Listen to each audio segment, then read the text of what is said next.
পাকিস্তানে কোটি কোটি টাকার সম্পত্তি আছে, ভারতে অর্থের জন্য আসেনি। কেন এমন বললেন বিশিষ্ট সঙ্গীত শিল্পী Adnan Sami? Hi everyone, welcome back to my channel Anjana Banerjee blogs. বন্ধুরা, তোমাদের সকলকে আমার এই ছোট্ট ইউটিউব চ্যানেলে স্বাগত জানাই। কয়েক বছর আগে পাকাপাকিভাবে ভারতের নাগরিকত্ব পেয়েছেন তিনি। তারপর থেকে নানা প্রশ্নের মুখে পড়েছেন গায়ক। অর্থের জন্য ভারতে জায়গা করে নিয়েছেন, এ প্রশ্নও উঠেছে তার দিকে। পাকিস্তানে কোটি কোটি টাকার সম্পত্তি রেখে এসেছেন আদনান সামি।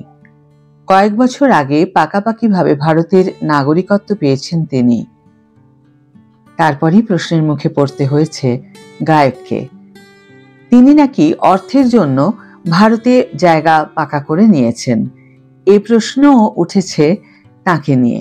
সেই সব বিষয় নিয়ে অবশেষে মুখ খুললেন আদনান।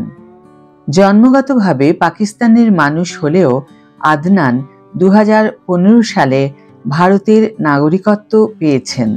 আদনান বলেছেন, কেউ যদি বলে আমি অর্থের জন্য ভারতে এসেছি, তাদের একটা কথা বলতে চাই, আমি কিন্তু কোটি কোটি টাকার সম্পত্তি পাকিস্তানে রেখে ভারতে এসেছি। ভারতের জায়গায় অন্য কোনো দেশেও আমি পাকাপাকিভাবে যেতে পারতাম।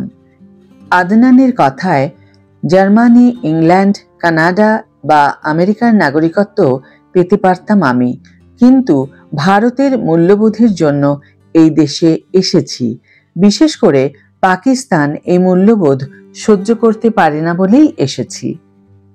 তবে খুব সহজেই ভারতের নাগরিকত্ব পেয়েছেন এমনটি নয়, জানান আদনান।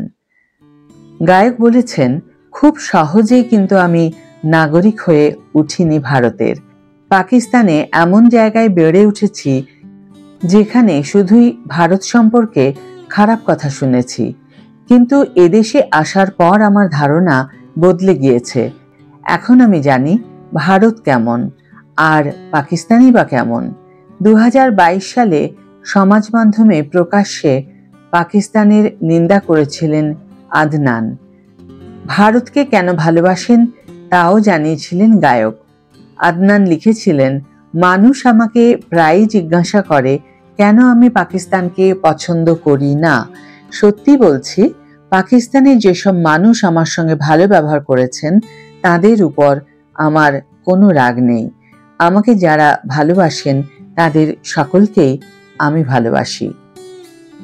আজকের ভিডিও এখানে শেষ করছি বন্ধুরা। ভিডিওটি যদি ভালো লেগে থাকে তাহলে অবশ্যই একটি ছোট্ট করে লাইক দিও, শেয়ার করো বন্ধুদের সাথে, কমেন্ট করে জানিও তোমাদের মতামত।